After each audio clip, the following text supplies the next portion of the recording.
kaut kur skrienam, mēs nedzirdam viens otru, un mums arī nav iespēja pateikt līdz galam, ko mēs domājam. Un tāpēc man patīk, ka var runāt, teikt, ko domā. Nav nekāda cenzūra. Tā bija patiesībā, to zini tu un zini Dievs. Viss.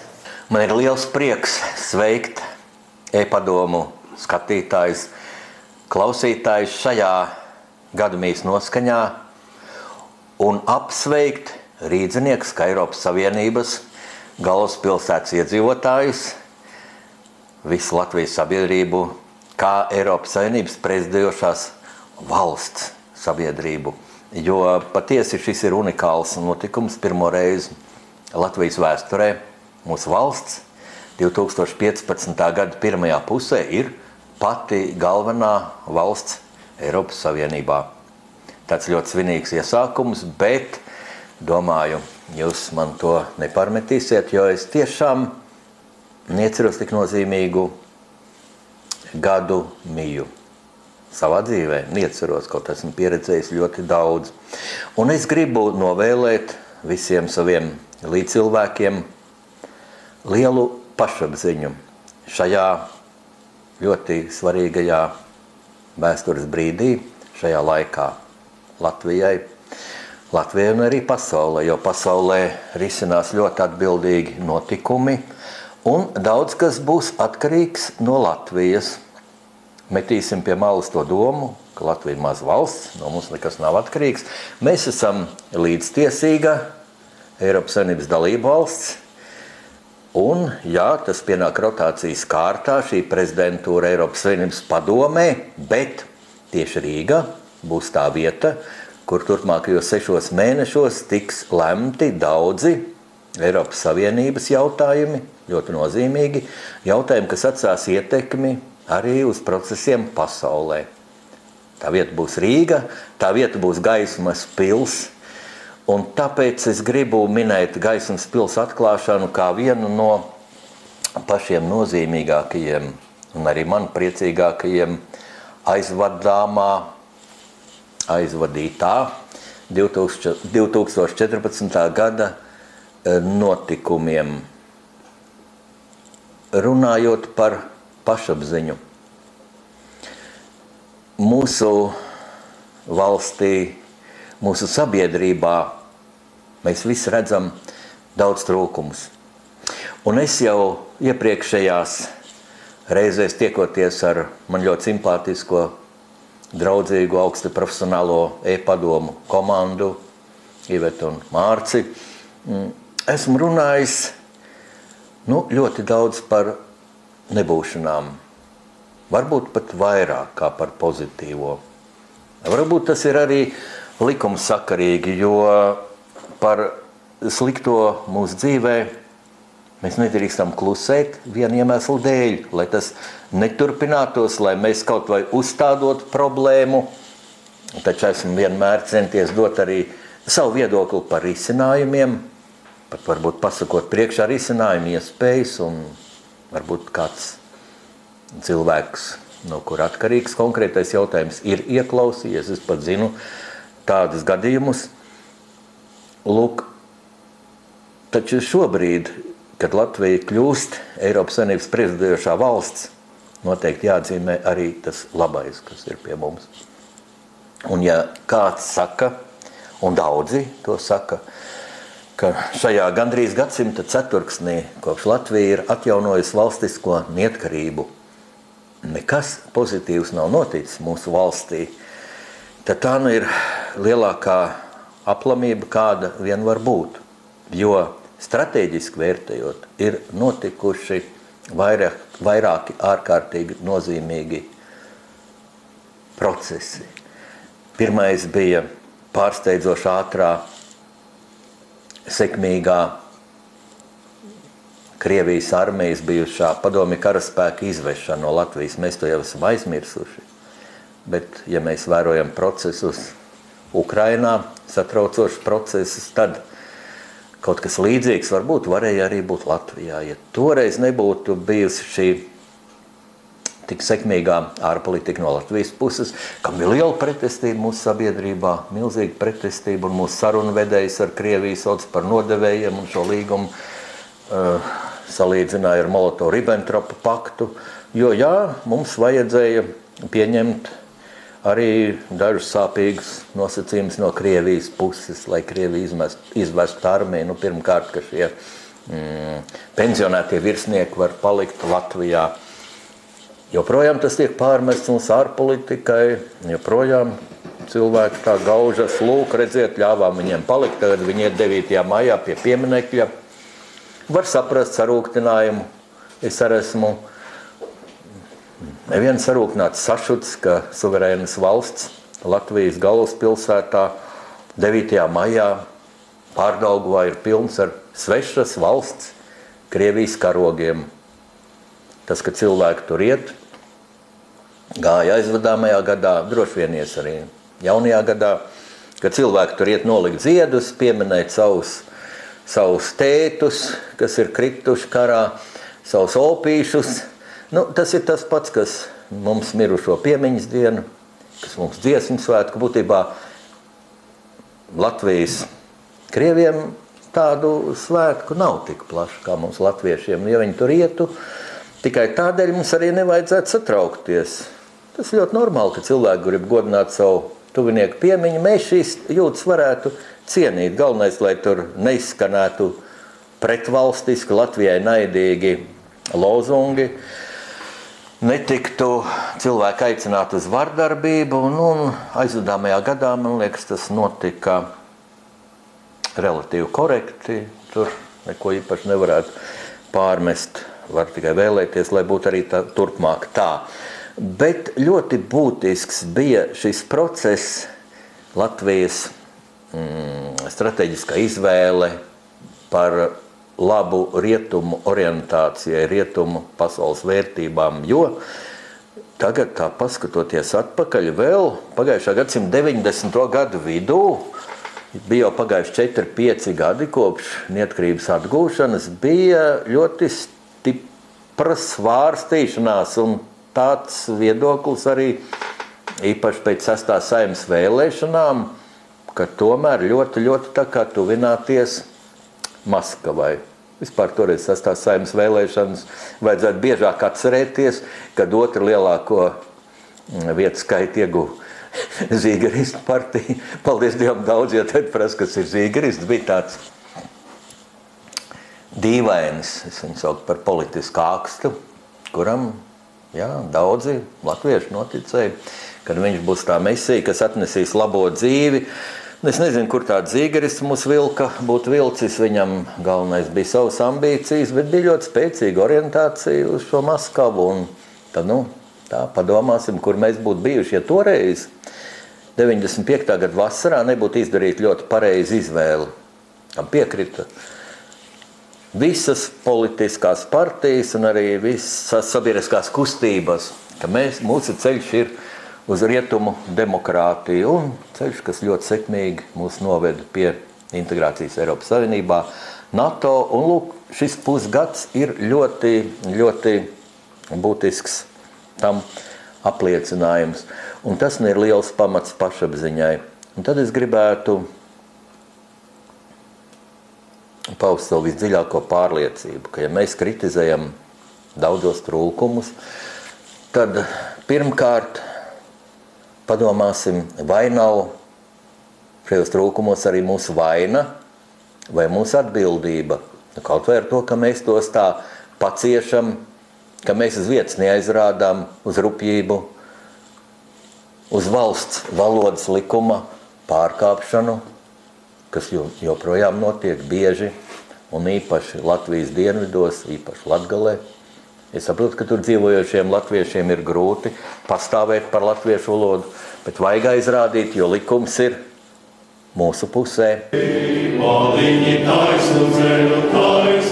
Mēs kaut kur skrienam, mēs nedzirdam viens otru, un mums arī nav iespēja pateikt līdz galam, ko mēs domājam.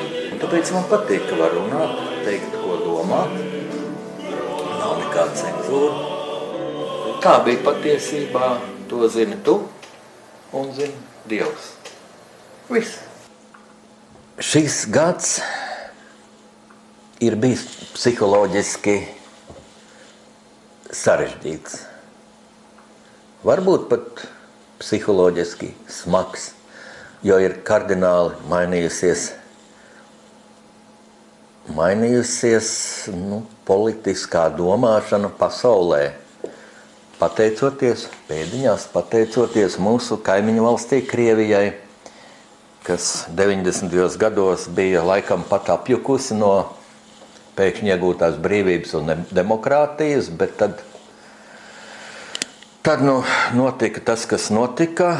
Pie varas nāca Putins, kurš atrada tādu it kā primitīvu, bet ļoti darbīgu arī paņēmienu, kā būtībā kļūt par tādu politisko perpetuum mobili prezidenta amatā, kad beidzas Krievijas konstitūcijas noteiktais prezidentūras termiņš, pāris kadences. Tad notiek rokāda ar Medveģevu. Pienāks laiks atkal tas pats notiks. Un šis Putins Krievijas sabiedrībai ļoti patīk. Varētu jautāt, kāpēc?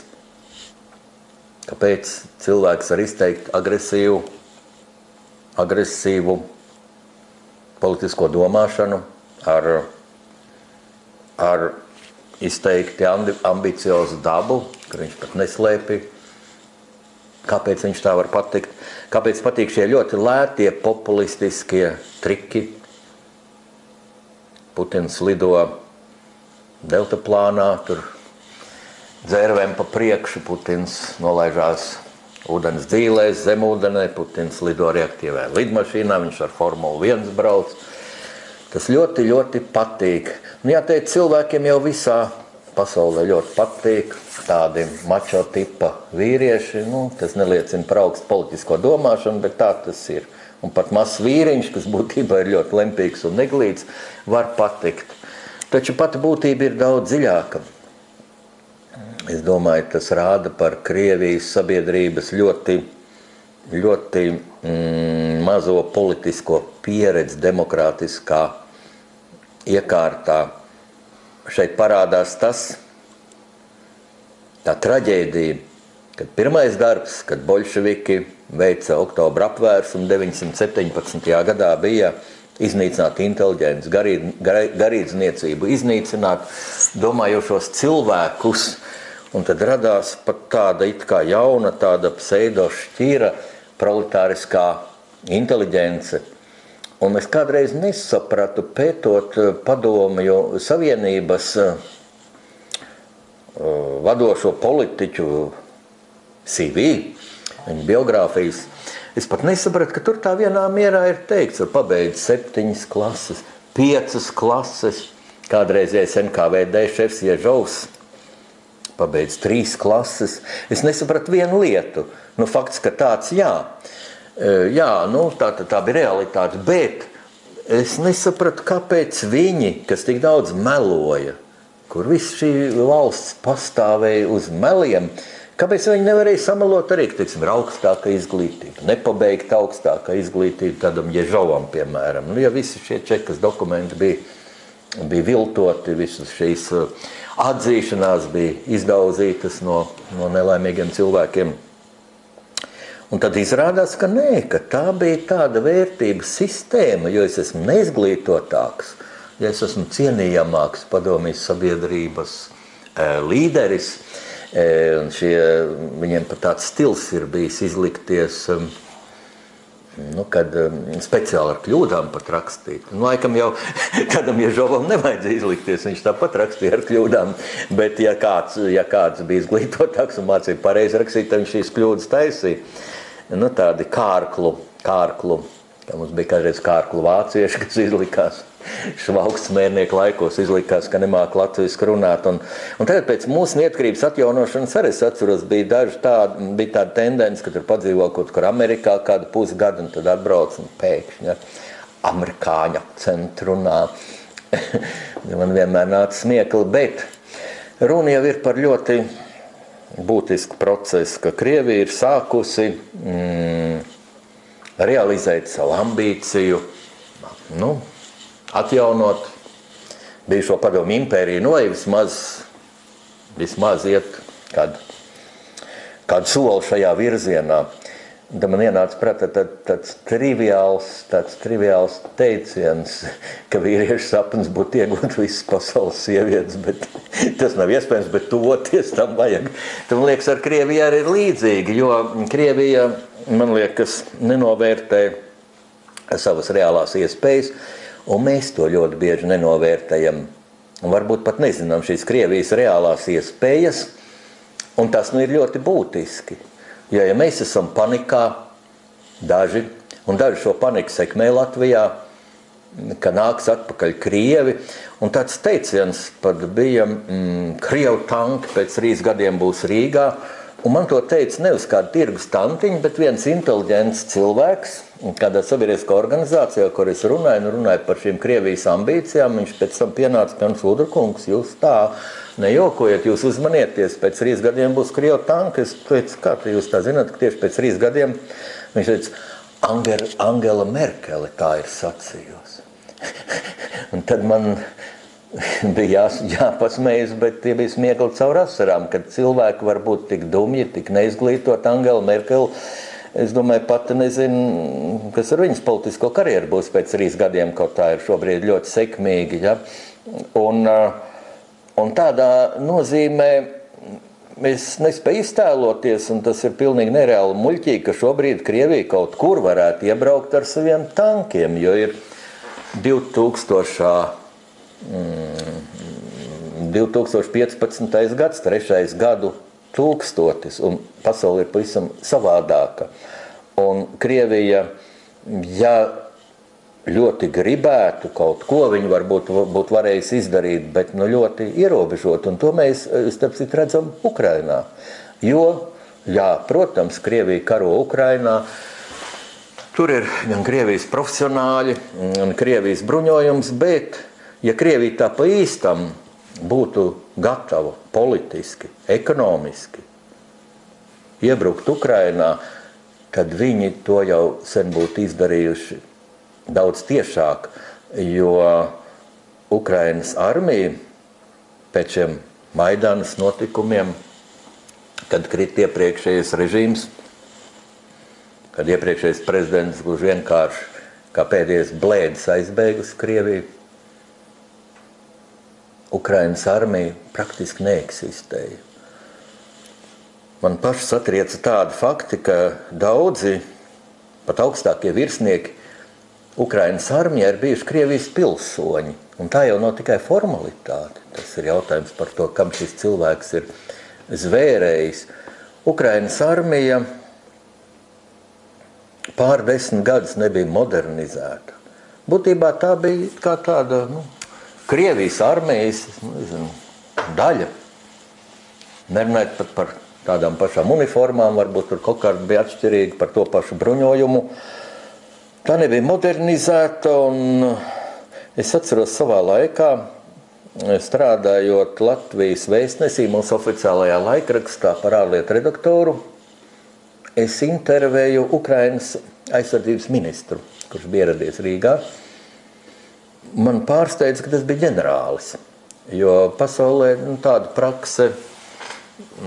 prakse jau sen vairs nav, ka militāri personas ir aizsardzības ministri, un ir pat tāds teiciens, ka karošana, aizsardzība ir pārāk atbildīga lieta, lai to uzticētu karavīriem.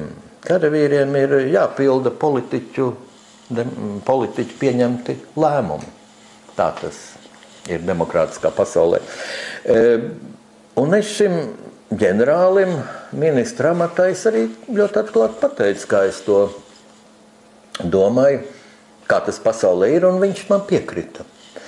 Viņš teica, ka viņš ļoti cer, ka ir pēdējais Ukrainas aizsardzības ministrs militāra persona. Un ka viņš ir tikai tādēļ, ka Ukrainas armija ļoti tiek samazināta, ka tagad, tā teikt, nav vajadzīga liela armija, kaut Ukraina ļoti liela valsts. Ļoti liela. viena no lielākajām Eiropas valstīm, teritorijas un iedzīvotāju skaita ziņā. Nu, un tā tas palika. Toreiz mums bija draudzīgas attiecības, Ukrainai arī ar Krieviju bija tādas normālas attiecības, bet pēc tam notika, kas notika, un Krimu, es domāju, Ukraina ir zaudējusi neatgriezeniski, un būtiskākais laikam ir tas scenārijs, kā tas notika, šis provokatīvais scenārijs. Jo, ja būtu bijušas, teiksim, politiskas diskusijas par Ukrainu, ar Ukrainu, starp Krieviju un Ukrainu par Krimu, nu, Krievijas pusē varbūt arī būtu atradušies argumenti, un gal galā tad vispār varētu spriest, kas ir Ukrainas, šai Ukrainas daļā pamatiedzīvotāji, Krimas tatāri, varētu pieteikt savas vēsturiskās tiesības, jo viņi tika 44. gada deportēti no Krimas, pēc tam padomju režīms viņiem lika dažādi šķēršļus atgriezties Krimā, dažādi viņus represēja, tāpat kā tagad viņi tiek represēti Krimā. Bet par notikumiem pārējās šajās separātistu, tā saukto separātistu, es viņus varbūt jau saukt par teroristiem, kontrolētajās teritorijās. Nu, ja tur iet šiem Krievijas marionetēm tik grūti, tas rāda, ka Krievija nav tik stipra, kā mēs domājam. Ja Krievija var viņiem palīdzēt tikai tādā viltīgā ceļā, ir dati, ka Krievija tur sūta dažādas kriminālistus, teiksim, sūta, bet ļauj braukt, ja burtiski izlaiž no cietumiem un ļauj braukt tur, lai darītu dažādas noziegumus, terorizētu iedzīvotājus un darītu to it kā Ukraiņu vārdā, ar Ukraiņu karogiem. Ja notiek tādas zemiskas provokācijas, tas vedinātu padomāt par Krievijas reālo potenciālu. Un tagad Krievu propaganda šajā psiholoģiskajā karā ļoti izvērš tēzi, ka Krievijas bruņojums ļoti pieaudzis, un es neminēšu skaitļus, jo man varbūt jāpārbauda precīzāk, bet šajā 10 gadē no 2010. Līdz 2020. gadam, tātad, kad pie varas Putins ir pēc Jeļcina perioda, Krievijas bruņošanās izdevumi pieaug 10-kārtīgi, salīdzinot ar iepriekšējiem 10 gadiem. Labi, tas skan iespaidīgi, tas arī ir iespaidīgi. Taču šo 10 gadu summa ir tāda, kā Amerikas Savienotās valsts vienā gadā atvēl bruņošanai. Tātad 10 reizes atpaliek no Amerikas. Un vēl, ja mēs esam pieraduši uzskatīt, ka Krievija ir tāda milzīga varena valsts, un no padomju laikiem ir tā kā prātā, ka divas varenās valsts, kas valdīja pasauli, viena Amerika, un otra padomju savienība, ko patiesībā visu pasauli sauc par Krieviju, un tas kodols arī bija Krievija, kur viss tas kodolieroči, arsenāls pamatā bija. Tad tagad ekonomiski ir tā, ka Krievijas ekonomika ir 10 reizes mazāka par Amerikas Savienoto valstu ekonomiku. Krievijas ekonomika ir 10 reizes mazāka par Eiropas Savienības ekonomiku. Tātad arī par mūsu Latvijas, jo mēs esam Eiropas Savienības daļa. Krievijas ekonomika ir 5 reizes mazāka par Japānas ekonomiku. Krievijas ekonomika daudzkārt atpaliek no Ķīnas, kas visu laiku pieņemās spēkā, un nebūtu nav tāda draudzība un brālība starp Krieviju un Ķīnu, kā to Krievija iztēlojas psiholoģiskajā karā. Kāpēc es to saku? Un šajā svētku noskaņā? Tāpēc, ka svētki tas ir arī pārdomu un atbildības laiks, un mums ir jārēķinās, ka šajā pusgadē, kad Latvija prezidējot Eiropas Savienībā, būs visas pasaules uzmanības centrā, noteikti pieaugs arī psiholoģiskās diversijas pret mūsu valsti. Es ļoti ceru, ka mūsu drošības dienesti ir un būs alaži turpmāk uzdevuma augstumos un novērsīs tieši terora aktus, tieši diversijas, jo es jau minēju, Rīgā notiks daudz ļoti svarīgas starptautiskas sanāksmes, un, protams, par drošību tajās gādās ne tikai Latvijas drošības institūcijas, bet tās tiks starptautiski nodrošināts, kā piemēram es to redzēju NATO samitā 2006. gadā. Es to ļoti labi redzēju, jo toreiz biju akreditēts kā žurnālists preses centrā. Es atceros tos līdzdrošības pasākums, kas bija gan Rīgā, gan īpaši mums žurnālistiem, lai tur iekļūtu. Cilvēki pukojās par transporta grūtībām un citām nērtībām. Nu, jāpacieš, jo tas ir nepieciešams. Bet mēs katrs noteikti izjutīsim vēl vairāk psiholoģisko karu, kas nāk no Krievijas televīzijas kanāliem, kas tiek izplatīts baumu ceļā. Nu, šeit jābūt gudriem un varbūt pat vēl svarīgāk pašapzinīgiem. Ļoti, ļoti pašapzinīgiem. Un pašapzinīgums, diemžēl tā trūkums, izpaužas daudzos sīkumos. Un es vēlreiz gribu minēt to faktu, kas man ir prātā, sirdī, ko es jau pagājušajā reizē minēju, runājot 18. novembra sakarā. Šogad novembrī man bija ļoti gaiša diena Puzes novadā, Puzē, kur notika viss Ventspils novada skolu skolēnu konkurss. Konkurss saucās tā. Mans jautājums grāmatas Meldras un Matīsa ceļojums autoram Jānim Ūdrim. Ļoti pagodinoši, ļoti iepriecinoši, ļoti interesanti. Puzes skolas zāle bija pilna ar skolēniem, gan vietējiem, gan no citām Ventspils novada skolām. Es atbildēju uz ļoti interesantiem jautājumiem, un es redzēju, ka bērniem un pusauģiem pašapziņas netrūkst. Ir vairāk kā pieaugušajiem.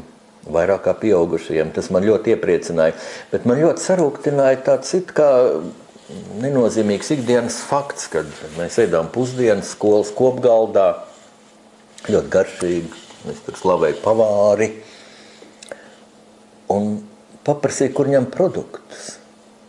Jo it kā tāda zemkopības novads, Kurzemes centrā, un tur gan labs piens, un labas saknes, un augļi, un gaļa. Un izrādās, ka šī skola, tāpat cits Latvijas skolas, nedrīkst pirkt vietējos produktus. Jo kāds ierēdnis kaut kur ir tā kā dzirdējis, ka Briselē ir tāds viedoklis, ka nedrīkst. Es nezinu, kādēļ, vai tas būtu kaut kādās bažās par bērnu veselību, vai tā būtu kaut kādas vienas valsts zemkopju lobēšana, vai tā būtu korupcija, bet katrā ziņā man tas likās, es nezinu, kas vairāk idiotiski vai noziedzīgi. Ja tagad man klausās ierēdņi, ka saņem Latvijas valsts algu. Par šo idiotisko lēmumu, kas pat, cik es zinu, nebija Briseles prasība. Tikai tā kā tāds ieteikums. Tad ziniet, ka es jūs ļoti nicinu. Vai par jūsu muļķību, vai par jūsu negodīgumu. Ļoti nicinu. Padomājiet, vai jūs sēžat īstajā vietā. Jums nevajadzētu sakraut mantiņas, papas kastē un pāriet uz kādu citu kantori. Ja ir tik grūti mūsu zemniekiem dēļ šīm sankcijām, tas ir cits tēmats, varbūt diskutējams tēmats, jo Latvija ir maza valsts ar mazu ekonomiku, pagaidām ļoti apgrūtinātu ekonomiku.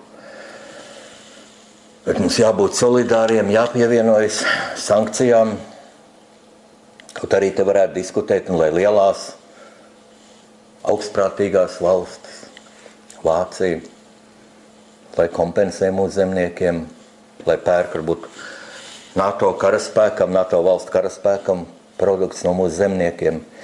Bet, ja pat tādā ekonomiski, it kā tik elastīgā, vienkāršā pozīcijā, ka vietējā skola pērk no vietējiem zemniekiem produktus, ja pat te mēs paši pārcenšamies un izdomājam, ka Brisele mums ir aizliegusi, un pat ja viņi aizliegtu, tad kur bija mūsu ierēģi Briseles institūcijās, Eiropas Savienības gaiteņos, kas nepateica, ne, nebūs tā, Latvijā tā nebūs. Mēs neesam skolas puikas, kas klausa katru idiotisku pavēli. Mēs to neklausīsim, mēs stāsimies ārā. Protams, mēs nestātos, bet ir jāprot vēst sarunas. Jāprot vēst sarunas, Polija tā dara. Jā, Polija ir lielāka valsts, protams. Sliktam dejotājiem kājas traucē. Mēs vienmēr atradīsim atrunas, jo mums pietrūks pašapziņas. Un lūk, šeit mēs nonākam pie tā, pie manas rakstnieka daļradas, pie manas motivācijas, pie manas vērtības sistēmas, kuru tieši šogad man vajadzēja ļoti enerģiski aizstāvēt un skaidrot. Kad sākās šis pašapziņas trūkums, jo, kad es esmu pētījis pirms kara Latviju,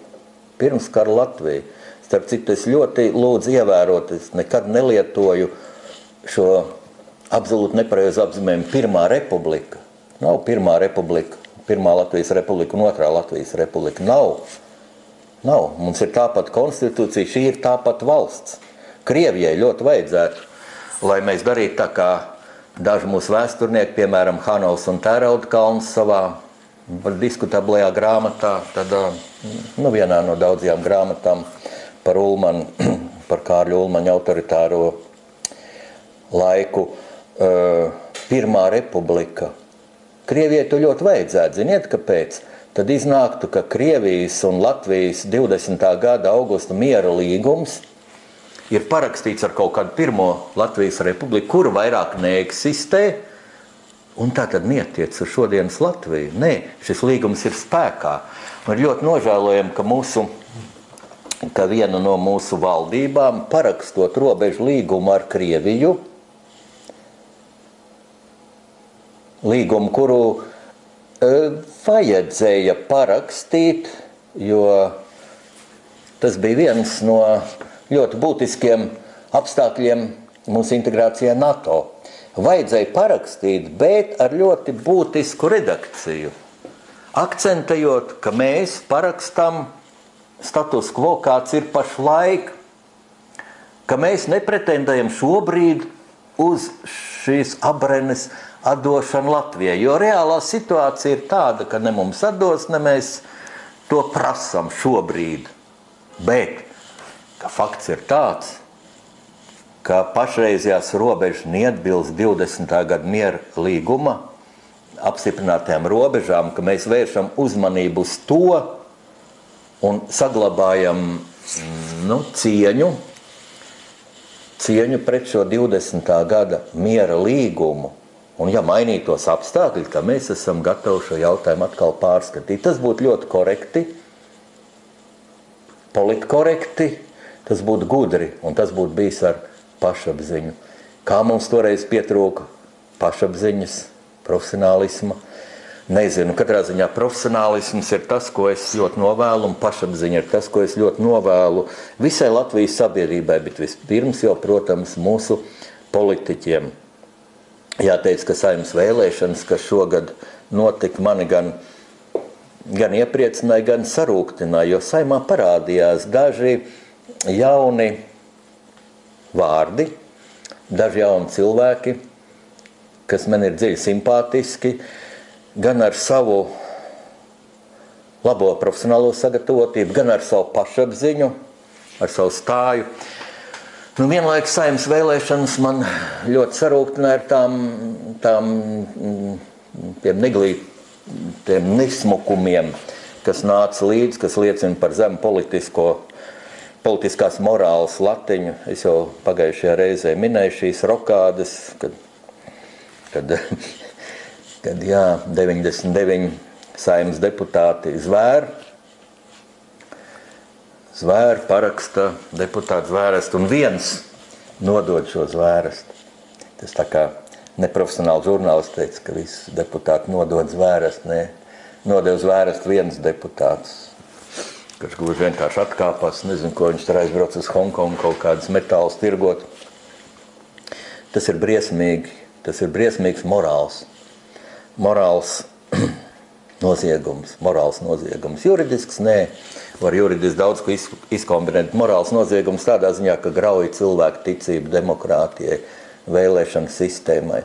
Un, protams, Protams, trūkst vārdu par šo balsu pirkšanu, šmaukšanos, bet te nu tā. Vārdu tiešā nozīmē vajadzētu teikt trūkst vārdu, nekomentēsim to, kamēr nebūs beigusies izmeklēšana. Bet mani mazliet pārsteidz tas, ka televīzijā notiek diskusija par 4 kliedzošiem gadījumiem Saeimā. Kopsaucējs varētu būt morāls problēmas, bet 2 ļoti dažādi, kvalitatīvi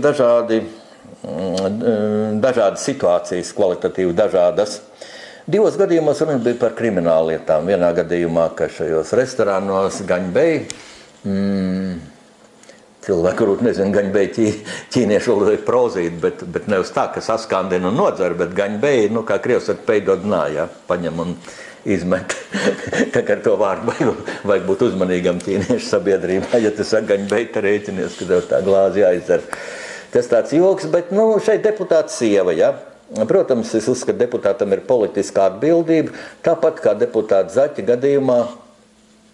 Mēs nedrīkstam teikt, viņi ir vainīgi.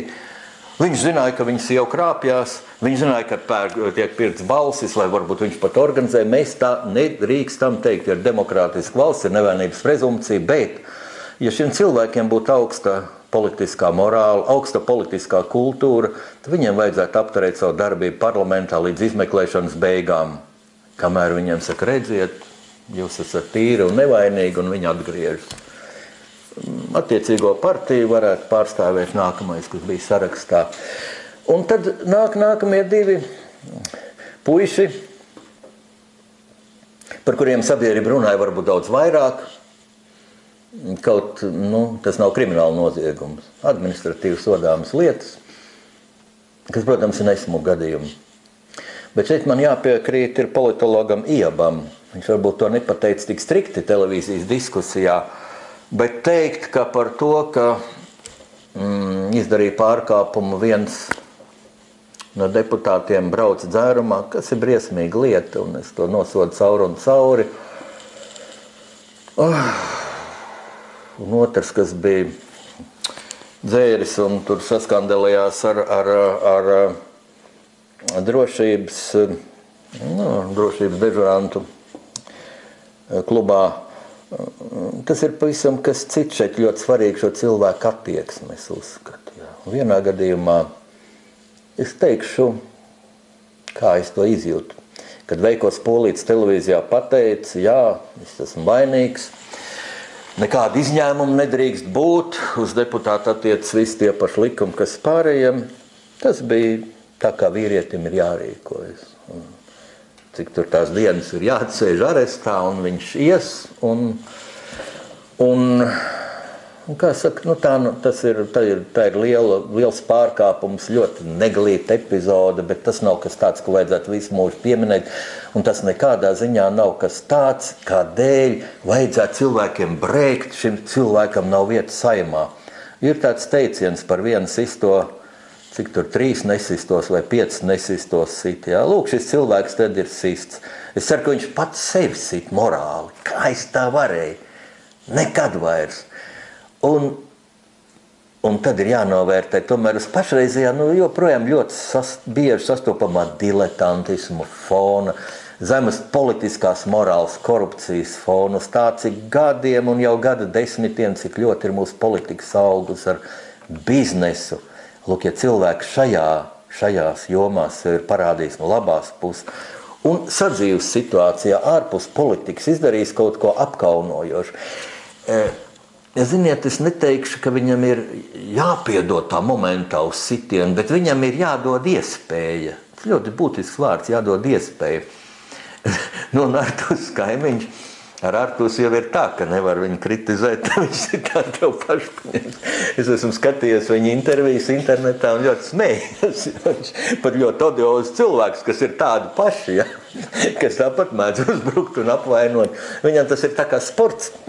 Un tad es biju pārsteigts, ka viņš, cilvēks ir ļoti radis uzbrukt, ka pēkšņi nemāk vairs aizstāvēties pats, ja? Vai nemaz viņam laikam tāda situācija nav bijusi. Un tad iznāk visam odiozi. Saeimā tur viņa intervējas, un viņš tagad saka tā. Es atvainojos vēlētājiem, es jūtos vainīgs vēlētāju priekšā. Ļoti pareizs teksts, ja? Viņam saka, vai tu biji dzēris? Un viņš, es atvainojos vēlētājiem, es vēlreiz to pašu, laikam 3 reizes pasaku. Un tad es pabrīnījos, viņš gudrs puisis, jā. Un man sākumā nepatika viņa tā metode, ja tur drusciņ demagoģija arī, viņš, teiksim, televīzijā diskutē ar Spriņģi, jā, bet tu man atbildi, un patiesībā nedod iespēju atbildēt. Tu ievelc elpu, lai tas cilvēks atbild, jā. Nu, tā metode. Viņi strādā uz publikas, to tā var iztēloties, nu, tāds varētu būt. Es tā nekad nedarītu. Daudz gadus esmu strādājis žurnālistikā, bet, ja viņam prasa, vai tu biji dzēris, jā? Jā, es esmu pilngadīgs, es to drīkstu darīt. Nav tāds likuma pants, kas aizliek tu dzert, jā. Tu nedrīkst piedzerties, nedrīkst palikt pa lopu.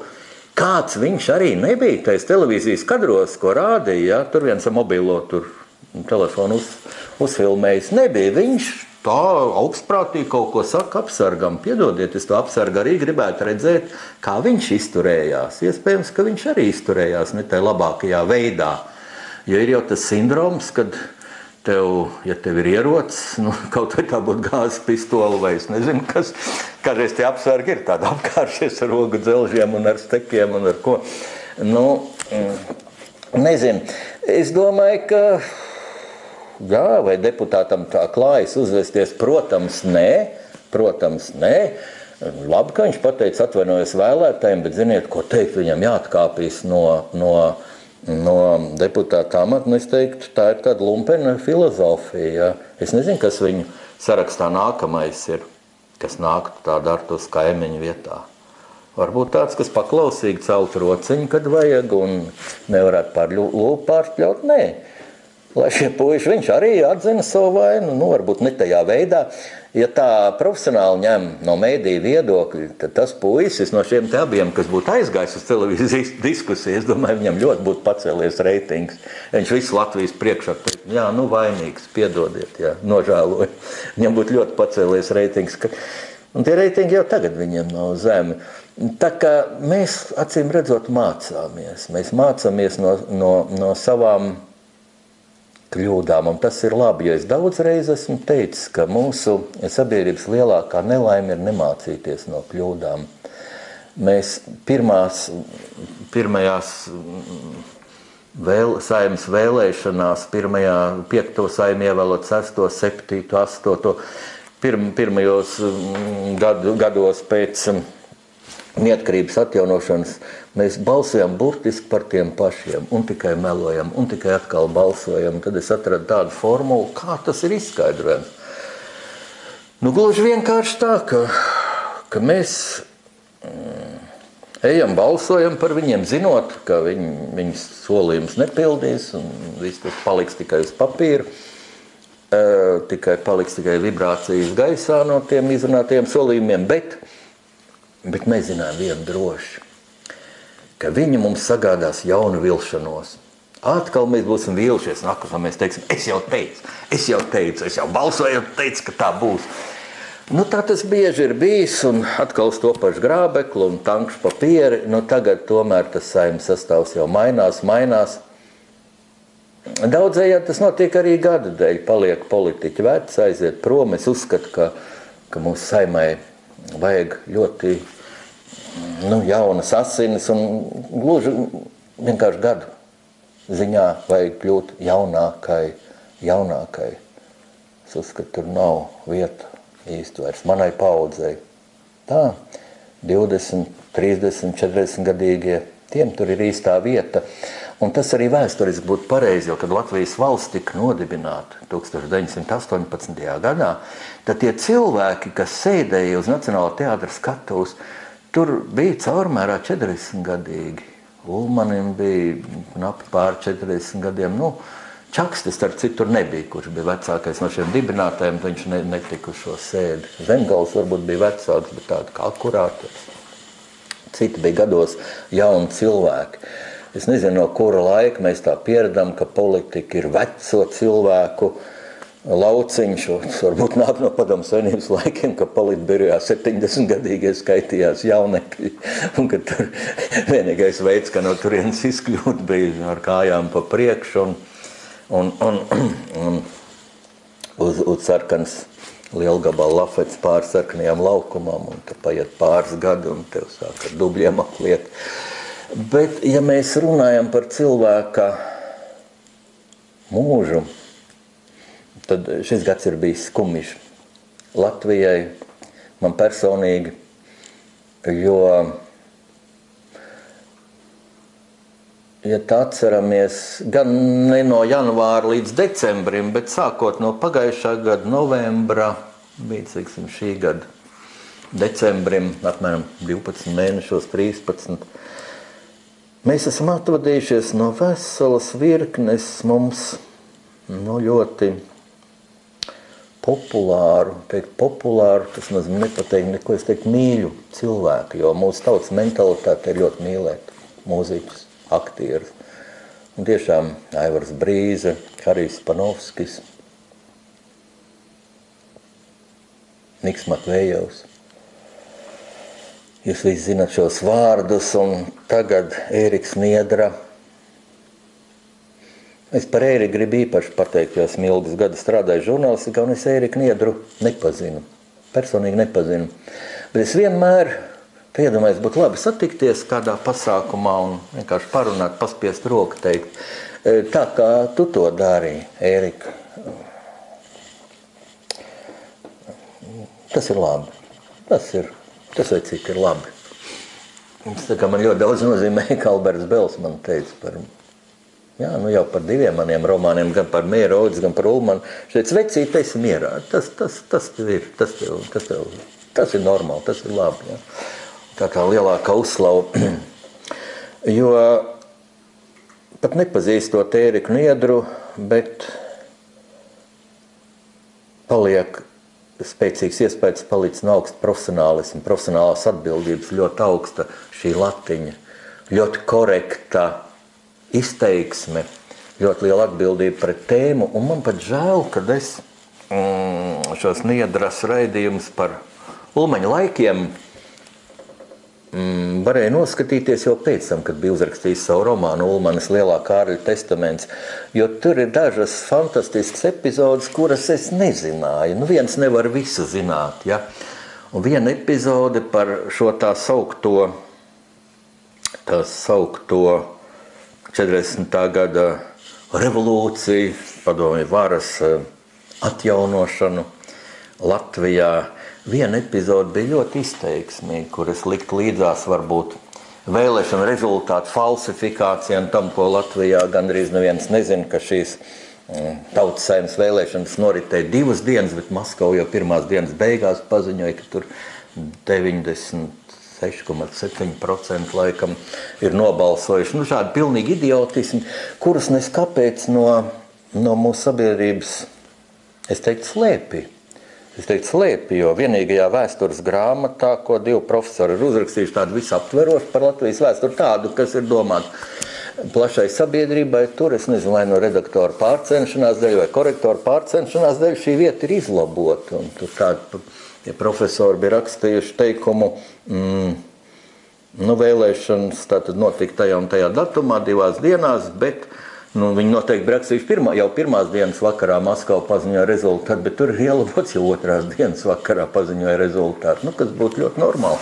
Tagad arī pēc vēlēšanām pirmās dienas naktī šo exit poll rezultātu paziņo, kas diezgan precīzi arī parāda, kā tās vēlēšanas rezultāts kāds ir bijis. Bet Ēriks Niedra ļoti trāpīgu faktu minēja par šo tā teikt darba ļaužu sašutumu un kā darba ļaudis cīnījās ar valdošo režīmu. Un tā epizode bija tāda, ka Rīgas prostitūtas uz ielas bija pamanījušas vienu kārtībnieku, policistu, kas viņas bija vajājis acīm redzot, jo prostitūtām šajā Ulmaņa laika Latvijā tas bija atļauts amats, fizisks darbs ar cilvēkiem, bet viņām bija veselības pārbaudes, viņām bija kartiņas, tās zeltnās kartiņas, tas ir fakts. Un policija kontrolēja, un ja kādai nebija, tad ņēma ciet, un bija sots, un varbūt pat cietumsots, nezinu, tik detalizēti nezinu.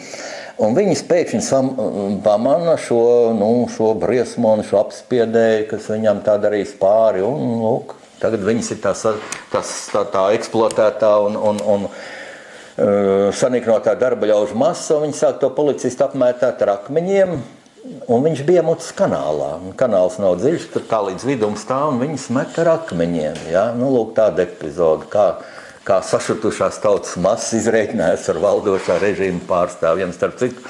Un pēc tam Niedra minēja vēl tādu ļoti būtisku faktu, kā pēc tam vēl pat nebija šī padomi Latvija uz papīra nofiksēta. Gluži vienkārši tika visi kārtībnieki, policisti, kuri 17. jūnijā, kad ienāca Padomju Savienības tanki Rīgā, kuri bija stacijas laukumā, tur pie policijas prefektūras, un kuri tur centās uzturēt kārtību. Un rezultātā kāds arī no šiem saorganizētajiem okupantu sagaidītājiem bija nošauts. Bet īsti izmeklēšana nebija, nav jau teikts, ka viņi nenošāva arī savējie, jo tur bija ļoti tā sagatavots viņi, piemēram, policijas zirgiem, kad policijas zirgiem atjāja dūra ar īleniem, tie zirgi trakoja un kādu varēja sabradāt, un tur dažādas lietas varēja notikt, un tad viņas visi savāc šīs prefektūras sporta zālē, ienāk Žanis Spūre, kompartijas sekretārs, CK sekretārs, vairāk sarkanarmiešu pavadībā un kaut kādi tādi šmurguļu puikas, tur no Maskavas forštāts, ja. Un tie liecinieki, un tie parādas policijas. Pilnīgi, es atceros, Ēriks teica, pilnīgi uz dullo. Šitas, un tos paņēma ciet, un pēc tam piespried nāves sodu un nošāva. Un lūk, šādi fakti, un to varēja atrast tikai ļoti nopietns žurnālists, ļoti erudīts, ar lielu atbildības sajūtu pret šo tēmatu. Un tagad, skatījos internetā, ir tikai tāds gaišs atsauksmes par Ēriku Niedru. Un tad es tā domāju, paldies Dievam, kad viens cilvēks, varbūt kāds neģēlis kaut ko ierakstīja, ziniet, tur baumas, ka tas bija tur, kaut Ēriks, cik es zinu, arī no viņa drauga atmiņām, viņš pat nelietoja alkoholu, ļoti pareizi dzīvesveidu uzturēja un daudz filozofēja, meditēja. Es domāju, ka laiks rit un vajag šo viņa gaišo piemiņu paturēt ikdienā viņa kolēģiem, žurnālistiem ar vienu pavisam elementāru lietu. Atcerēties, lūk, tāda bija šī latiņa, ko Ēriks Niedra uzstādīja. Tāda. Zemāk nedrīkst. Ēriks parādīja. Un tā varbūt bija viņa sūtība. Un tad es domāju, kā tas ir iespējams un kāpēc tas notiek tā, ka šie vīrieši, būtībā vīrietim tas ir pats vitalitātes tāds vecums, 52, 53 gadi. Kas tas par tādu maģisku skaitli? Šajā vecumā ir vīri tepat Latvijā, kas kļuvuši prezidenti, tas pats Gunts Ulmans, tas pats Valdis Zatlers. Un tad es atceros, ka man bija šis vecums, man arī bija liels psiholoģisks lūzums. Un ir tāda, varbūt arī fiziski, ja tev vajag mobilizēties, jo ir milzīga dzīves pieredze un var pat likties, varbūt priekšā nekas vairāk nav. Vajag acīm redzot ar vienu jaunas uzdevumus. Es nezinu, vai šī ir īstā reize, un es esmu īstais cilvēks, kam vajadzētu mācīt, bet kādā ziņā vajag ļoti mobilizēties un tādiem publiskām personām, skatuves cilvēkiem. Laikam ļoti liela nasta ir arī cilvēku utilitārā interese par viņiem, jo ne jau tikai labi komentāri par viņiem parādās. Es domāju, ja mēs sērojam par šo cilvēku zaudēšanu, tad ir ļoti arī jāpadomā, kāda ir bijusi mūsu attieksme. Mums vajadzētu saudzēt, jo radoši cilvēki ir ļoti viegli arī ievainojami, ļoti trausli. Un tad, Ēriks Niedra, viņš deklarējusi, esmu gatavs nāvei, tas nekas briesmīgs nav. Tas ir ļoti pareizs atziņas, tās ir stipra cilvēka atziņas, bet tomēr man liekas, es, protams, varu kļūdīties, jo katram ir tiesības kļūdīties, savu viedokli paužot. Es domāju, par to nevajag īpaši runāt. Tas ir jāpatur sevī, šī gatavība, šī filozofija, jo tie ir jautājumi, ko risina Dievs. Atstāsim to Dieva ziņā. Man personīgi šis gads bija sāpīgs ar to, ka es zaudēju divus savus labākos draugus. Latvijā un Briselē. Bet te bija cita likumsakarība, viņi bija daudz vecāki par mani. Tālis Zālītis, savā ziņā leģendārs cilvēks Latvijā, ar to, ka viņš padomīja okupācijas laikā, viņš ilgus gadus bija neredz izpildu komitejas priekšsēdētājs, un tas, ko tagad sauc par pagastu veci. Un tas bija spožs piemērs, ka arī Latvijā tika īstenota šī Lietuvas nacionāla komunistu taktika. Ja ir tāda vara, tad es nečīkstu, nekurnu, bet cenšos pastošo situācijas ietvaros darīt to labāko savai zemē.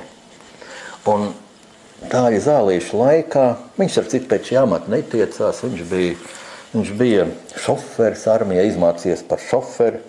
Viņam bija pat ļoti romantiska dzīve, traģiski un romantiska, kad 49. gadā bija izsūtīšana. Uz Sibīri aizsūtīja meiteni, kur viņš mīlēja.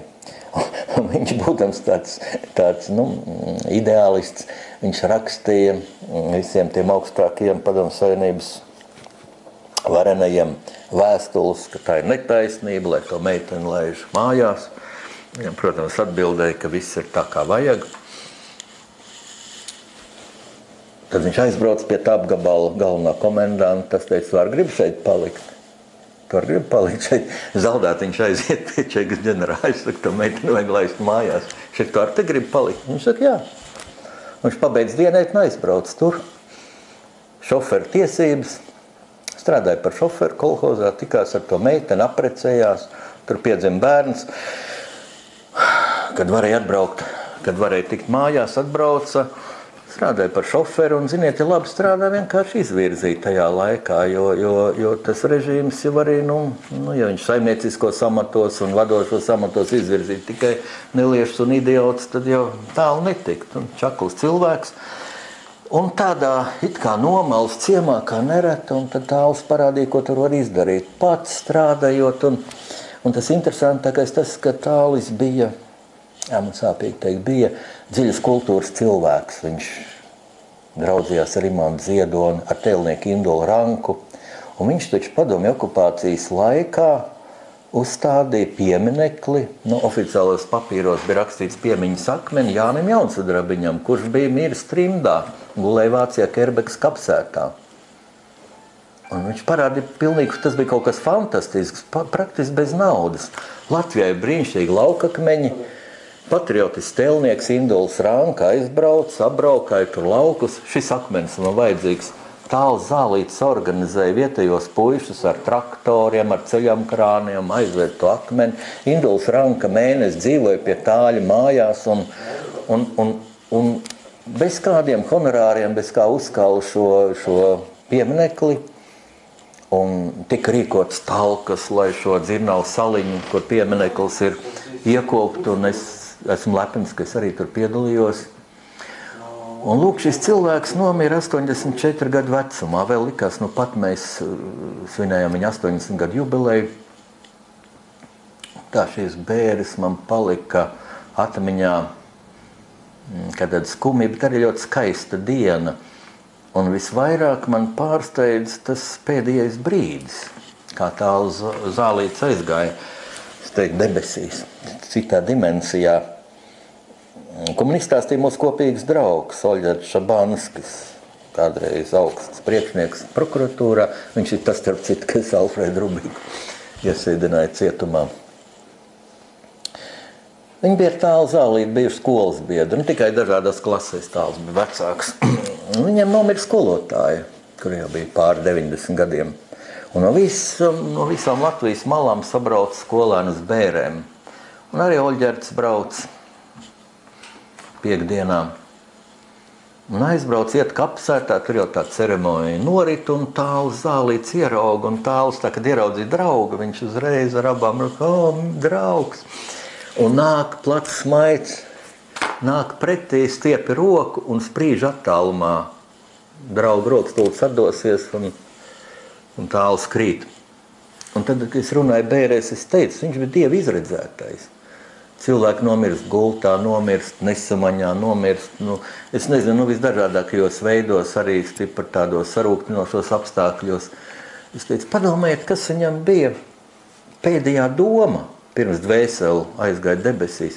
Rekur draugs, cik labi, ka es viņu redzu, mēs varēsim parunāt. Kas viņam bija pēdējā sejas izteiksmes, maids. Un tad man tām bērēm palika prātā, kā dziedāja slavenā, ģeniālā Elīna Šimkusa, kur patiesībā ir Elīna Zālīte, un kura ir šī man drauga Tāļa Zālīša mazmeitiņa. Kā viņa dziedāja Ešenvaldu, dzied man dvēseli dzied. Kā viņa dziedāja pie kapa. Un tad es piegāju pie viņas, pēc tam es teicu, Dievs ar tavu muti dzied. Un toreiz es daudz runāju pie kapa par manu draugu, bet es nepateicu vienu ļoti būtisku domu, ka tā diena, kad mēs izvadām debesīs sev tuvu cilvēku, un ja viņš ir atstājis lielus darbus uz zemes, tā ir kādreiz varbūt tā nepareizi novērtēt. Mēs domājam, ak, Dievs, kāda nelaime ar viņu notika. Ja cilvēks 84 gados nomira, tas tikai kā Bībelē, tur teikt, cilvēku mūžs ir 70 gadi, kas stipri dzīvo 80, nu, tad, kā saka, viņa alga ir smags darbs un ciešanas, tas 90 psalms. Un, nē, tas viss ir normāli, tas patiešām, varētu teikt, nu, es nezinu, dzīve ir sagatavošanās nāvei vai arī otrādāk. Nu, katrs ceļš ir iešana uz mērķi, un lai cik tas dīvaini nebūtu, bet, nu, dzīve ir iešana arī uz šo mērķi. Vismaz mēs zinām to finišu līniju, zinām, kā viņi saucas, un tur acīm redzot sākas jauna trase, un būs interesanti redzēt, kāda tā būs. Bet es gribēju pateikt vienu domu, kad Tālim jau tad ir labi, viņš ir debesīs. Nu, mums skumji, kā mēs bez viņa, ja? Jo man arī bija tā kolosālā sēta, aizbraukšu pie Tāļa, parunāšu. Es bieži prasīju viņam padomu, ja, kā es augstāk izglītots, viņam bija tikai vidusskolas izglītība zēnam. Ļoti grūti bija audzis, nabadzībā, vienmēr strādājot, nebija laika. Vakarskolā pabeidzis vidusskolu, bet viņam bija vienmēr tā dzīves gudrība. Un es nepateicu vienu lietu, ka šī diena ir skumja tiem, kas viņu apmeloja. Jo Tāli Zālīti, viņš arī zaudēja šo amatu, šo ciema izpildu komitejas vadītāju amatu, tādēļ, ka viņam deva pēdējo triecienu tieši agonējušais komunista režīms. Jo pirms pēdējām vēlēšanām, tas jau bija laikam 89. gadā, šīs pašvaldību vēlēšanas vietējās Stučkas rajonu, toreiz šo brīnišķīgu aizkrauklu sauc par Stučku, Stučka. Vietējā avīželē parādījās ķēngu raksts par viņu. Tur kaut kas formāli Tāls, kur bija vienai vecenītei starp citādai, kas arī izgāja Sibīriju un atbrīvojās kā dzīvoklis, un Tāls viņai, kā es atceros, tā kā bez rindas biedevis to dzīvokli. Ne jau sev, viņš bija ļoti godīgs cilvēks, bet tādai vecenītei. Nu, kaut ko izdarījis taisnīgu, bet, nu, birokrātiski varbūt tur kaut kas tur tā nebija. Nu, kādā ziņā bija, kur piesieties. Un tā es gribēju teikt, tagad es to pasaku, ka lūk tā diena, ka Tāls aizgāja, tā bija traģiski šiem apmelotājiem. Es to tā ļoti augstu, ļoti lielu nozīmi piešķiru šim faktoram, jo arī es esmu savā laikā ārkārtīgi apmelots. Un tad, kamēr tas cilvēks ir dzīvs, ja, kur tas apmelojas, tev it kā iespēja, un es pieņemu, tie apmelotāji daudz tā domā, nu, es saņemšos vienreiz aiziešu pie viņa, ja. Nu, kā veca, teiksim, paņemšu pudeli konjaku, klausies, nu, izdzersim, salīksim mieru, tā, nu. Jautājums, vai piedod vai nepiedod, tā līdz jau būtu piedevis, viņš bija ļoti labsirdīgs. Bet tagad nē, tagad jau tā saruna patiešo ar Dievu, jā. Un tad rāpo 4 rāpus uz ceļiem baznīcai riņķi 3 reizes dienā un saka, es to nožēloju. Varēja aiziet pie cilvēka teikt, nu, žēl. Var jau būt arī, ka nav žēl. Nu, un Briselē man bija brīnišķīgs draugs, liels Latvijas patriots, kuram nebija nepile latviešu asiņu. Tas bija Šanhajā dzimis zviedrs, kurš dzīvoja Beļģijā un kurš kļuva par Latvijas pirmo goda konsulu. Kļuva vēl tad, kad mēs nebijām pilnībā atjaunojuši savu neatkarību. Sagadījās tā, ka es ar viņu iepazinos. 89. gadā vēl dziļā Padomju Savienībā, jau notika šie atmodas procesi, Briseles gada tirgu, PSRS paviljonā bija Latvian Corner. Latvijas tāds stūrīts, jo mums jau Latvijā bija tāda firma Interlatvija, kas kaut kādas eksporta preces, kaut kādu valūtu. Un aizbraucu uz turienes, tur bija kā žurnālists, un bija Alfrēds Čepānis, kas toreiz bija premjerministra vietnieks, Latvijas vicepremjeras, ļoti patriotisks cilvēks, ļoti daudz labu Latvijai izdarīja tajā laikā. Un lūk, tur mēs iepazināmies ar šo Nilu Dālmanu, kuru saistīja tādas romantiskas studentu gada atmiņas par Rīgu. Viņš šeit bija ciemojies, saticis kādu skaistu Mākslas akadēmijas studentu. Tas ir tas, lai paliek aiz kadra, un es ar viņu neiztaujāju īpaši, kura tā bija un kas tā bija. Es tik apmēram var nojaust. Vēlāk kļūst slavena tēlniece, skaista sieviete. Un tā Nilam bija milzīga vēlēšanās palīdzēt Latvijai. Un es esmu lepns un priecīgs, ka es biju tas starpnieks, kas mūsu ārlietu ministrijai, kur toreiz tikai tapa, un tajā mājā, kur tagad ir Dānijas vēstniecība, un kam nebija nekā, un mums nebija neviena pārstāvja ārzemēs. Un tad Nils man teica, Jāni, bet jums vajag goda konsulu, kuram nav jāmaksā alga. Kurš būs droši vien tāds cilvēks, kuram jau ir kāds savs birojs, vai tas būtu kāds jurists vai kas, kurš vienkārši darīs labu darbu, tā teikt, sabiedriskā kārtā. Un viņš bija tik delikāts un diplomātisks, viņš teica, es vienu tādu zinu, tas viens pensionēts Beļģijas ārlietu ministrijas diplomāts, ļoti pieredzējis cilvēks. Te varbūt, paldies Dievam, ka man ir, ka Dievs man nav apdalījis ar psihologu spējām, un es tā uz viņu skatījos, teicu, bet vai tu pats negribētu? Viņš teica, jā, tu man redzi cauri. Un tad arī ārlietu ministrija to tā labi saprata un piedāvāja viņam šo amatu, un tad es varu palapoties, kad šajā Briseles, tad viņš dzīvoja tādā prestīžā Briseles Nomalas rajonā, kā mums Meža parks, un tur bija viņš bagāts cilvēks, bija bagāts uzņēmējs, kas galvenais biznesa bija tirniecība ar Ķīnu, starp Eiropas Savienību un Ķīnu.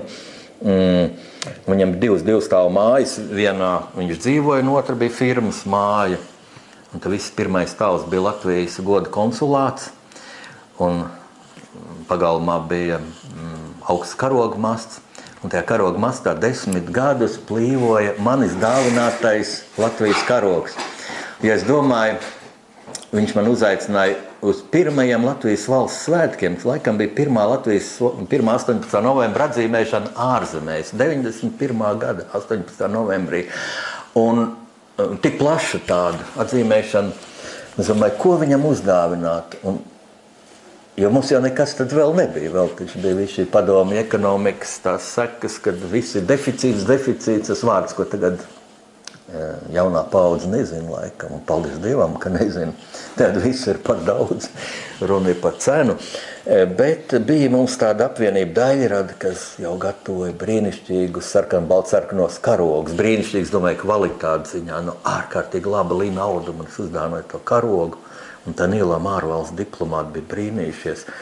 Cik bieži tu karogu maini, pēc cik gadiem? Man stāv, bet tev kā jauns viņš izskatās. Tāpēc 10 gadiem viņš nomainīts. Karogs visu laiku, katru dienu bija mastā. Un es atceros toreiz uz pieņemšanu, pirmais ienāk. Es arī tad nebiju bijis Latvijas valsts svētku pieņemšanā starptautiskā. Viss bija pirmo reizi. Un es tur tā kā, pirmais viesis, jo es pie savu draugu Nilu aizbraucis ar savu sievu. Un uzreiz ienāk viens tāds vīrs rūtainā žaketē, pieņemšana bija dienā, hello, I am US ambassador. Pirmais Amerikas vēstnieks, un otrais atnāca ķīnietis. Es esmu skaisti, jūs tāda liela valsts un atnācāt. Latvija nav liela valsts, viņš teica, nav liels un mazs valsts. Ķīnietis teica, viņš teica, jums viena balss ANO, mums viena balss ANO. Tas viss bija ļoti skaisti, un tagad manā personīgajā dzīvē arī tāds laiks noiets, no šī paša sākuma, kad man daudz, kas bija jauns līdz šai Latvijas prezidentūrai Eiropas Savienībā. Un runājot par pašapziņu, man vajadzēja šogad parādīt lielu pašapziņu, jo es atklāju ar pārsteigumu vienu tādu parādījumu. Pirmais pārsteigums bija ļoti patīkams, ka akcijā Lielā lasīšana cilvēki bija ierindojuši Latvijas mīļāko grāmatu top 100, 3 manas grāmatas. Es ļoti brīnījos par to, jo to taču balsoja, es domāju, tur bija 100 vai 1000 balsis. Žēl, ka nebija tādi skaitļi tieši, cik par to, cik par to, bet pilnīgi sveši man cilvēki un acīm redzot, pat ja man kaut kādi draugi balsot, tas būtu varbūt 10 cilvēki, un es pats analizēju, un tur tādi jociņi bija, to lielo lasīšanu kaut kā visu laiku veidot ar humoru, laikam jau tā vajag, citādi cilvēki neskatās, bet es mēģināju to racionāli, un pirmkārt es padomāju tā, ka diez vai ir vietā teikt mīļākās grāmatas, drīzāk interesantākās, vai es pat izsecināju aktuālākās tajā 100. Un tad man radās ļoti vienkārši atbildi. Cilvēks interesē mūsu valsts vēsture, un par to traģiski trūkst grāmatu. Tas ir tas, ko man jau 10 gadus, jo 10 gadus es izdodu grāmatas, saudabīgi jubileja man šī bija, un es tiekos dažādos Latvijas novados ar lasītājiem, un vienmēr to saka. Kāpēc tik maz cilvēku, kāpēc jūs vienīgais rakstat par Latvijas valsts vēsturi? Par Latvijas vēsturi, jā, ir piemēram Kalniņš, kas raksta par agrākiem gadsimtiem ļoti labas grāmatas, bet tomēr Latvijas vēsturi, tā ir nevis Latvijas zemes vēsturi, man uzturēt, bet Latvijas valsts vēsturi. Latvijas valsts vēsturi, kad mēs paši esam saimnieki savā valstī. Vai arī okupācijas gadi, bet tā ir Latvijas valsts vēsturi, jo Latvijas valsts nekad nebeidza pastāvēt. Tā bija okupēta, bet mēs bijām pārstāvēti ārzemēs, un brīva Latvija dzīvoja mūsu sirdīs. Un tad es sapratu, ka es esmu uz pareizā ceļa, un domājot par to finišu, kas pienāca šogad tātad daudziem šiem gaišiem cilvēkiem, es pirms brīža viņus pieminēju, katram ir jādomā, ka grāmatas tomēr ir tas, kas paliek.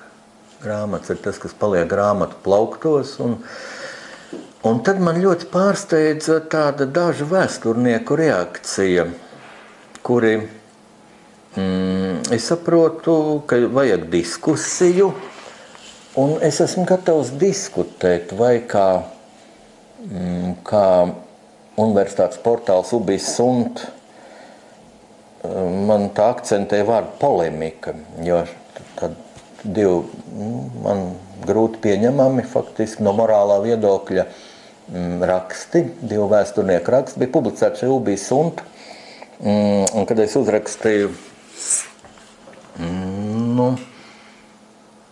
konceptuāli, principā šie raksti ir absolūti meli par manām grāmatām, ka manā grāmatā ir pavisam cits viedoklis. Piemēram, ka es ļoti kritiski raugos uz Ulmaņa 15. māja apvērsumu, tikai es viņu nelamāju, bet es to uzskatu par vēsturisku kļūdu, kur vajag analizēt. Un ja tur cilvēks, diezgan odioza persona, tas viss ir internetā, tur ir interesantas lietas par viņu, tad, ja viņš tā pusteikumu nocitē un otru pusi noklusē, es ļoti atvainojos, vai tas ir godīgi, tas ir blēdīgi, un tā nedrīkst, un cilvēkiem ir tiesības uzzināt patiesību, un tā vairs nav nekāda polemika, ja, jo. Un tad, kad iznāca mans romāns par Meirovicu tagad šoruden, tad Ubis Sunt tādu repliku bieži, jau Udru atkal iznāca grāmata, atkal laikam būs polemika, jo tur bija recenzija par manu šo romānu, tur bija objektīvi, gan kritizēts, gan kaut kas uzteikts, normāli kritiķi. Tur kāda kritiķa normāli pateica savu viedokli, un man tur nebūtu ko polemizēt. Polemizēt var, ja pilnīgi pretēji raugās uz vienu un to pašu notikumu, teiksim. Viens uzskata, ka 15. maija apvērsums bija ļoti pozitīvs un nesa Latvijai lielu labumu, un es uzskatu, ka tā bija politiska kļūda, tā bija faktiski satversmes nodevība, un ka tā bija tāda, tas bija priekšvēstnesis Latvijas okupācijai, jo viens cilvēks, koncentrējot varu, sagrābjot varu savās rokās, viņam vajadzētu būt gatavam šo varu nest jebkurā situācijā. Kārlis Ulmans bija spējīgs šo varu nest saimnieciski labvēlīgā situācijā. Pasaule atkopjas no krīzes, ekonomika iet uz augšu, viņš gudrs tautsaimnieks, pieņem gudrs lēmumus, daudz kas labs notiek. Un pēc tam punkts, viss. Kaut kad nekaunīgi kaimiņu valsts pasaka, atdavai pa harošiem, mēs sakam dabra pažālavai. Ja? Atdod pa labam, mēs sakam laipni lūdzu. Un lūk, es uzskatu, ka šis pašapziņas trūkums, kas ir traģisks Latvijai, traģisks un visu problēmu pamatā, tā vai citādāk, es redzu pašapziņas trūkumu, vai tā būtu pakļaušanās Briseles lēmumam, vai tā būtu, es nezinu, ķēngu rakstīšana anonīmi internetu portālos par saviem līdzcilvēkiem vai par populāriem latviešiem, par māksliniekiem, kuriem mēs tādējādi sagandējam dzīvi. Galvenais anonīmi, rakst atklāti, tad jau tu tik prasti nerakstīs, tad jau tev būs jāpadomā par argumentiem. Jā, varbūt vajag kritizēt dziedātāju, rakstnieku, rakst atklāti. Nāc uz atklātu sarunu, paskaties acīs, tad jau tā būs savādāka saruna. Lūk, par šo pašapziņas trūkumu mums ļoti vajadzētu padomāt, un tagad ir tā reize, kad Latvija ir prezidējošā valsts Eiropas Savienībā, iztaisnoties, atliekt plecus un skaidri teikt. Es domāju tā, tam es piekrītu, tam es nepiekrītu, te es stāvu, un es pieprasu to.